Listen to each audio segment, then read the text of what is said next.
to 10 with cooking. Hi friends, welcome back to my channel. இன்னைக்கு நம்ம என்ன பார்க்க போறோம்னா ஒரு மஷ்ரூம் கிரேவி தாங்க பண்ண போறோம். வாங்க அது எப்படி செய்யலாம்னு பார்க்கலாம் வாங்க. அதுக்கு முன்னாடி என்னோட சேனலை சப்ஸ்கிரைப் பண்ணாதவங்க மறக்காம சப்ஸ்கிரைப் பண்ணிக்கோங்க. என்னோட சேனல் பார்த்துருக்கவங்களுக்கும் என்னோட சேனலை சப்ஸ்கிரைப் பண்ணிக்கிறவங்களுக்கும் மனமார்ந்த நன்றிங்க. இப்போ நம்ம செய்கிறது வந்து செமி கிரேவி நம்ம செய்ய போகிறோங்க. 2 டேபிள் ஸ்பூன் எண்ணெய் ஊற்றிக்கலாம். எண்ணெய் ஊற்றிட்டு எண்ணெய் காயிட்டுங்க.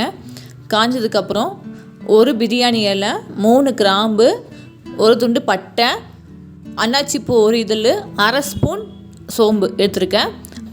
சேர்த்திட்டு நல்லா பொரிஞ்சு வரட்டும். நல்லா பொரிஞ்சு வந்ததுக்கப்புறங்க வெங்காயம் சாப்பரில் போட்டு சாப் பண்ணி வச்சுருக்கேன். அதையும் நம்ம சேர்த்திக்கலாம். சேர்த்திட்டு வெங்காயம் வதங்கிறதுக்கு உப்பு சேர்த்திக்கலாங்க.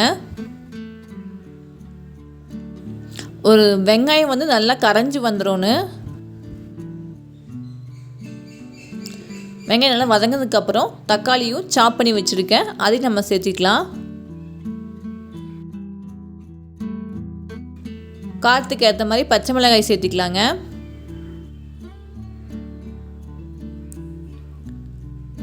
சேர்த்திட்டு நல்லா வதக்கி விட்டுங்க. வதக்கி விட்டதுக்கப்புறம் தீ சிம்மில் வச்சுக்கோங்க. தக்காளியை வதங்குறப்ப தீ சிம்மில் வச்சுட்டு மூடி வச்சுருங்க.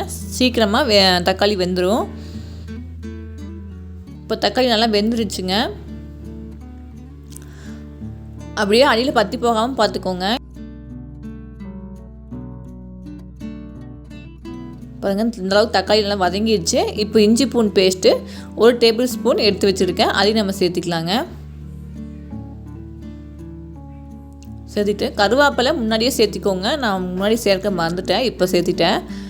இப்போ இஞ்சி பூண்டு பேஸ்ட்டு வந்து பச்சை வாசனை போகிறது நல்லா வதக்கி விட்டுங்க.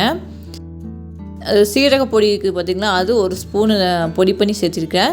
மிளகுத்தூள் 1/2 ஸ்பூன், கொத்தமல்லி பொடி வந்து 2 டேபிள் ஸ்பூன் எடுத்து வச்சுருக்கேன். சரிங்களா, 2 டேபிள் ஸ்பூன் கொத்தமல்லி பொடி, 1/4 டீஸ்பூன் மஞ்சத்தூள், அடுத்தது கரம் மசாலா இந்த ஸ்பூனில் 3/4 ஸ்பூன் எடுத்துருக்கேங்க. சேர்த்துட்டு இந்த பொடியை நல்லா பச்சை வாசனை போகட்டும். அதுக்கு நல்லா வதக்கிக்கலாம். 2 நிமிஷத்துக்கு அப்புறம் காளான் வந்து இது மாதிரி கட் பண்ணி வச்சுருக்கேங்க. அது உள்ளே சேர்த்திக்கலாம். ரொம்ப பொடி பொடியாக கட் பண்ண வேண்டாங்க, நல்லா இருக்காது. ஒரு காளான் வந்து 4ஆக கட் பண்ணிக்கோங்க. இந்த மாதிரி கட் பண்ணிவிட்டு நல்லா கிளறி விட்டுக்குங்க. மசாலா இதெல்லாம் நல்லா கிளறி விட்டுட்டு இப்போ காளான் வேகிறதுக்கு உப்பு சேர்த்திக்கலாங்க. உப்பு சேர்த்திட்டு ஒரு கிளறி விட்டுட்டு நம்ம மூடி வச்சிடலாம். காளான் வந்து தண்ணி விட்டு வருங்க. அதுக்கப்புறம் பார்த்து தண்ணி ஊற்றிக்கலாம். இப்போ பாருங்கள், இந்த அளவுக்கு தண்ணி விட்டு வந்திருக்குது காளான். அந்த தண்ணியிலேயே காளான் நல்லா வெந்துருச்சு. ஒரு 5 நிமிஷம் சிம்மில் வச்சு மூடி வச்சிட்டிங்கன்னா நல்லா காளானும் வெந்து வந்துடும். தண்ணி விட்டு அந்த தண்ணியிலேயே காளான் நல்லா வெந்து வந்துடுங்க. அப்படியே அடியில் பற்றி போகாமல் பார்த்துக்கோங்க. ஒரு 15 முந்திரி வந்து சுடுதண்ணியில் போட்டு ஊற வச்சுருந்தேன். அதை ஊற வச்சு ஒரு 10 நிமிஷம் நல்லா ஊட்டுங்க. மிக்சியில் போட்டு பேஸ்ட்டு மாதிரி அரைச்சி உள்ளே சேர்த்திக்கலாம். இது தேங்காய் பால் இல்லைங்க, முந்திரி பேஸ்ட்டு. சேர்த்திட்டு நம்மளுக்கு எந்த அளவுக்கு கிரேவி பதமாக வேணுமோ அந்தளவுக்கு இப்போ வந்து 1 கிளாஸ் தண்ணி நான் ஊற்றிருக்கேன். சேர்த்துட்டு நம்ம வந்து முந்திரி அரைச்சி ஊற்றிருக்கோம் அப்படின்னா கண்டிப்பாக திக்னஸ் கொடுக்கும். அதனால் சப்பாத்திக்கும் சாப்பாட்டுக்கும் கரெக்டாக இருக்கும். கடைசியில் கஸ்தூரி மேத்தி லைட்டாக சேர்த்திக்கோங்க. சேர்த்திட்டு பாருங்கள், இந்தளவுக்கு தண்ணியாட்டு ஊற்றிருக்கேன். தண்ணியாட்டு இருக்குது. இப்போ மூடி வச்சுட்டு நல்லா கொதித்து வரட்டுங்க.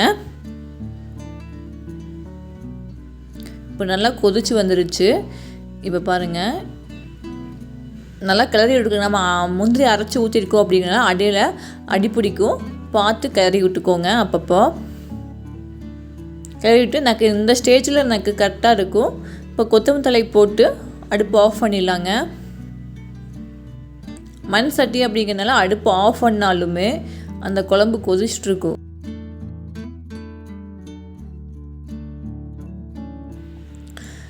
இது கூட சப்பாத்தியும் ரெடி ஆயிடுச்சுங்க. அவ்வளோதான், மஷ்ரூம் கிரேவி ரெடி ஆயிடுச்சு. பாருங்கள் எவ்வளோ செமி கிரேவியாக இருக்குது அப்படின்னு. சூப்பராக இருக்குதுங்க. நீங்களும் செஞ்சு பாருங்கள். செஞ்சு பார்த்து கமெண்ட்டில் சொல்லுங்கள். என்னோடய சேனலை சப்ஸ்கிரைப் பண்ணாதவங்க மறக்காம சப்ஸ்கிரைப் பண்ணிக்கோங்க. அடுத்த சேனலில் வேறு ரெசிபியோடு பார்க்கலாங்க. இதுக்கு முன்னாடி நான் வந்து மொட்டு கிரேவி எப்படி செய்யுதுன்னு அதுக்கு நான் உங்களுக்கு சொல்லியிருக்கேன். சுண்டல் குழம்பு எப்படி இருக்கும் அது உங்களுக்கு ஒரு வீடியோ போட்டிருக்கேன், செக் பண்ணி பார்த்துக்கோங்க. சாஃப்ட் சப்பாத்தி எப்படி பண்ணுறது அது உங்களுக்கு ஒரு வீடியோ போட்டிருக்கேன், அது செக் பண்ணி பார்த்துக்கோங்க. இதை புதுனா லைக் பண்ணுங்க, ஷேர் பண்ணுங்க, கமெண்ட் பண்ணுங்க, சப்ஸ்கிரைப் பண்ணுங்க.